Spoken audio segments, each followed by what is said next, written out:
Hello बच्चों। तो आप लोग कैसे हैं? आज हम उड़ीसा बोर्ड के और एक कविता पढ़ने जा रहे हैं, रहीम के दोहे।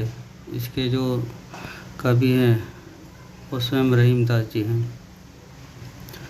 तो इस रहीम के दोहे जो कविता है, इसमें विभिन्न प्रकार के दोहे दिए गए हैं। हम जब दोहे लिखते हैं तो इससे पहले हमें उस दोहे का प्रसंग लिखना पड़ता है। जैसे कि प्रसंग है, प्रस्तुत पंक्तियाँ हमारी पाठ्य पुस्तक। यहाँ पे किताब का नाम लिखा जाएगा।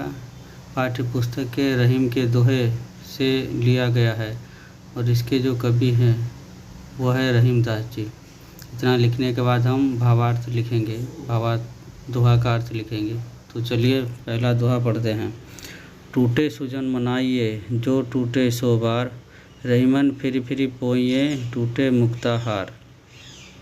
प्रस्तुत पंक्तियों में रहीम दास जी कह रहे हैं कि जो लोग सज्जन पुरुष होते हैं वह अगर रूठ भी जाते हैं तो हमें उन्हें मना लेना चाहिए।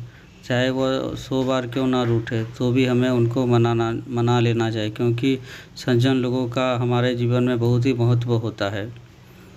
जिस प्रकार की एक मुक्ताहार मतलब मोतियों से बना हार होता है, वह अगर टूट जाता है तो हम उसे फिर से जोड़ लेते हैं। वह चाहे जितनी बार भी टूटता है हम उसे जोड़ के अपने पास रखते हैं, क्योंकि उसका बहुत मोल होता है, मतलब कीमती होता है। इसी प्रकार सज्जन पुरुष भी हमारे जीवन में बहुत ही महत्व रखते हैं, इसलिए हमें उनको मना के रखना चाहिए, उनसे कभी बैर नहीं करना चाहिए।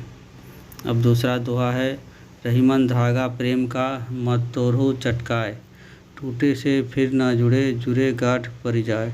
प्रस्तुत पंक्तियों में रहीम दास जी कह रहे हैं कि इंसान के जीवन में कभी भी वो अपने दोस्तों से या भाई बहन से या माता पिता से जो प्रेम का धागा होता है उसे कभी भी तोड़ना मत चाहिए। हमेशा उसे जोड़ के यूं ही जीवन भर रखना चाहिए, क्योंकि अगर प्रेम का धागा एक बार टूट गया तो फिर जुड़ता नहीं है, और अगर जुड़ता भी है तो उसमें गांठ पड़ जाती है। जिस प्रकार की एक धागा होता है वह अगर एक बार टूट जाती है तो फिर वह जुड़ता नहीं, और अगर जोड़ देते हैं तो उस पर बीच में गांठ पड़ जाती है, अर्थात वह पहले जैसा नहीं होता। इसलिए यहाँ रहीम दास जी कह रहे हैं कि हमें अपना रिश्ता को हमेशा अच्छा बना के रखना चाहिए। तीसरा दोहा है, जो रहीम उत्तम प्रकृति का करी सकत कुसंग, चंदन विष व्यापत नहीं लपटे रहत भुजंग। प्रस्तुत पंक्तियों में रहीम दास जी कह रहे हैं कि जो मनुष्य उत्तम प्रकृति मतलब अच्छा स्वभाव का होता है, उसके साथ चाहे जो भी हो, बुरा व्यक्ति भी अगर उसके साथ रहता है तो उसका असर उस पर नहीं पड़ता। जिस प्रकार की एक चंदन का पेड़ में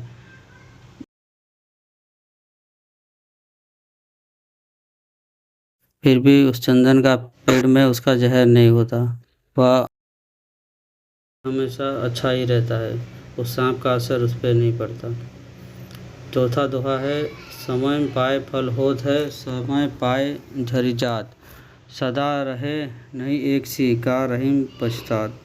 यहाँ पे रहीम दास जी कह रहे हैं कि हमारे जीवन में समय होने से ही कोई भी कार्य सिद्ध होता है। समय से पहले हम चाहे जितना भी कोशिश कर ले वह काम नहीं होता है।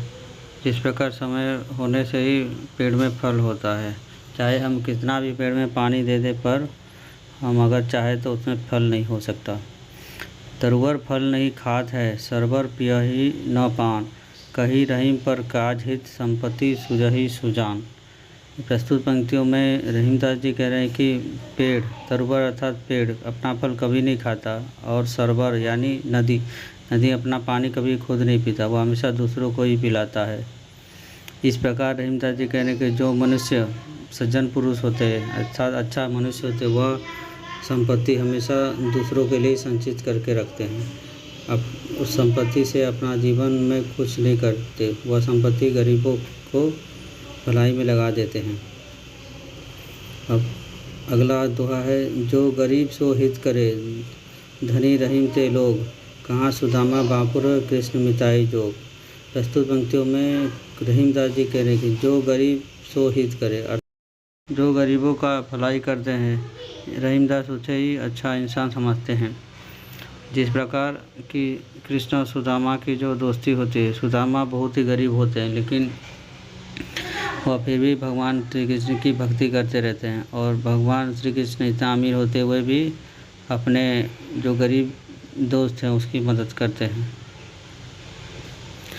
बड़े बड़ाई ना करे, बड़े ना बोले बोल, रहीमन हीरा कब कहे, लाख टका मेरो मोल। प्रस्तुत पंक्तियों में रहीमदास जी कर रहे हैं, जो लोग बड़े होते हैं वह अपने बड़े होने का ढिंढोरा नहीं पीटते, अर्थात लोगों को नहीं बताते कि मेरे पास इतना पैसा है, मैं इतना अच्छा बड़ा आदमी हूँ।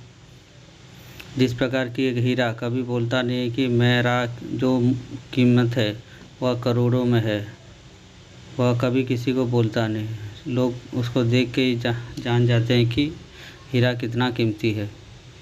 इस प्रकार जो लोग अच्छे आदमी रहते हैं वो अपनी बड़ाई खुद नहीं करते हैं, लोग उसकी बड़ाई करते हैं। अगला दोहा है, रहीमन गली सांकरी दूजो नहीं ठहराई, आपू अहे तो हरि नहीं, हरि तो आपू नाहे।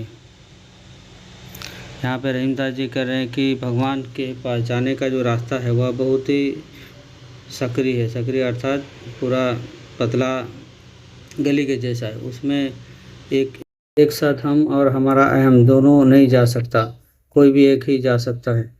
इसलिए रहीमदास जी कह रहे हैं कि हमें अपने अहम को भुलाकर उस गली में उसमें हम अकेला ही जाएंगे, तभी हम अपने प्रभु को पा सकेंगे अथवा नहीं पा सकेंगे। इसलिए प्रभु तक जाने का एक ही मार्ग है कि हम अपने अहंकार को छोड़ के भक्ति से ही अपने भगवान को पा सकते हैं।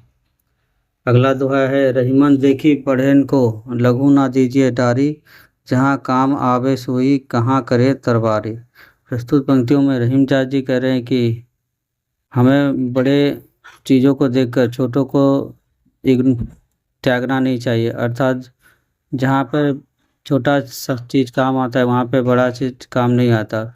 इस प्रकार कपड़ा सिलने के लिए हमें सुई की ज़रूरत पड़ती है, वहाँ तलवार से हम सुई कपड़ा नहीं सील सकेंगे। इसलिए रहीमदास जी कह रहे हैं कि हर चीज़ों का अपना अपना अहमियत होता है, काम आने पर छोटा चीज़ भी बहुत बड़ा काम कर सकता है। अब लास्ट दोहा है, चाह गई चिंता मिटी मनुआ,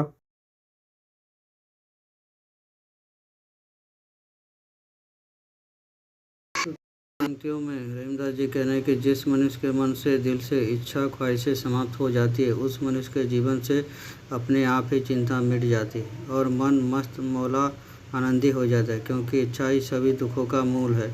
और जब इच्छा समाप्त हो जाती है तो कबीरदास जी कहते हैं कि व्यक्ति का जीवन किसी राजा या शहंशाह के समान हो जाता है।